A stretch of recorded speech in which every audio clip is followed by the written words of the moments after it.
Everyone has different values. Everyone has different goals or dreams, cultural background, religious beliefs.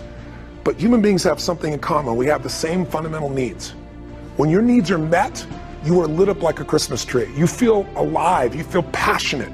When your needs are not being met, you're going to feel a level of frustration or anger or fear or uncertainty or stress or maybe just boredom that just sucks the life out of a human being. All of us have two things we really want to master. If you think about it, we have things we want to make better, change, or improve. I mean, I don't care who you are. If you're totally honest, there's always an area of our life we'd like to make better. You know, if your career's perfect, your body's out of shape. You know, if your body's great, you probably don't have enough time with your kids. If you spend all the time with your kids, your intimate relationship is probably not passionate. If your relationship's really passionate, maybe you're not taking care of your finances. I mean, it's the nature of human beings to focus on certain areas and miss others, and they tend to bite us later on. What I do is create a process where you're able to figure out what it is you really want in each of the areas of your life that are most important, what it is that's missing, show you where you want to, help you find out where you want to go, and then show you a set of strategies to maximize it. But then we click on the part that makes it all move forward, which is your emotion and your psychology. I mean, think about it. Information without emotion is forgotten.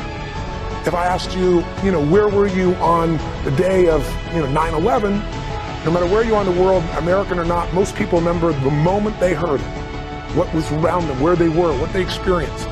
If I asked you, where were you on 6/11, most people have no clue. If I asked you anything I ask you about that has an emotional intensity to, there's this vivid understanding of memory. So what we do is take the information to change your life and attach an emotion to it within yourself that gets you to follow through. And that's what makes it enjoyable, and it's also what makes it work. Many years ago, I was asked a very interesting question. Somebody asked me a question, they raised their hand in a seminar and said, Tony, can you change people that don't want to change?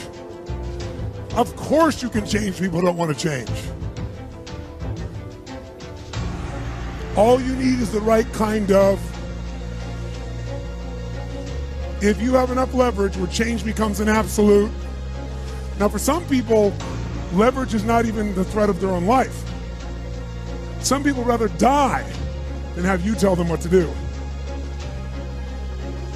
And so that's not the leverage. The leverage for them might be something for their children. Leverage for them might be spiritual growth. All of us have a leverage point.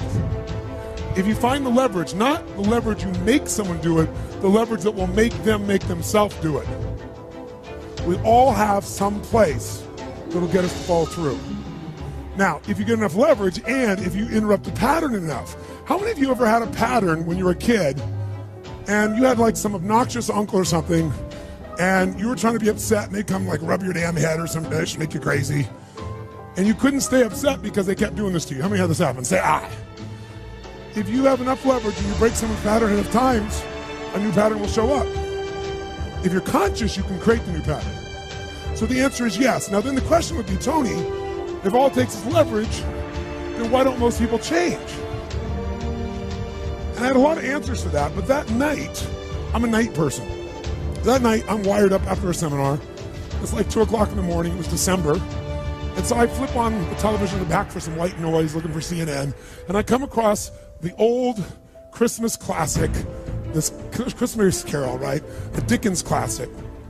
And I see it in black and white, and I start watching the movie, and I'm remembering it from being a kid. And as I'm watching this thing, I see this man named Scrooge who clearly doesn't want to change. In fact, he's certain he doesn't need to change because what's happened is his life went through a lot of pain. And when he got pain, he looked for the source of that pain, and he said it was being close to people. So we decided is people equals pain. Remember the red squares we talked about?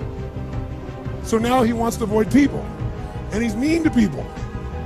Now, he's also very wealthy financially. He makes up this belief that because I'm mean and tough with people, I'm rich. The truth is, he's financially rich. If you watch the movie, you read the story, when everybody else is gone, who's still working? He is. He's hardworking, he's thrifty, he's smart, he's intelligent, but he thinks he's rich because he's mean. So he doesn't want to lose being rich. He doesn't want to lose not being hurt. So there's a belief. Be mean to people and everything works out. Even though he's miserable. Can we have beliefs that make no sense and yet still believe them? Yes or no? Sure, we just get wired. So I'm watching this guy. Now, the only way people change is if they associate either enough what? Pain, so they have to change, or they associate changing will equal enough what? Thanks for watching. A like would be appreciated. And don't forget to subscribe.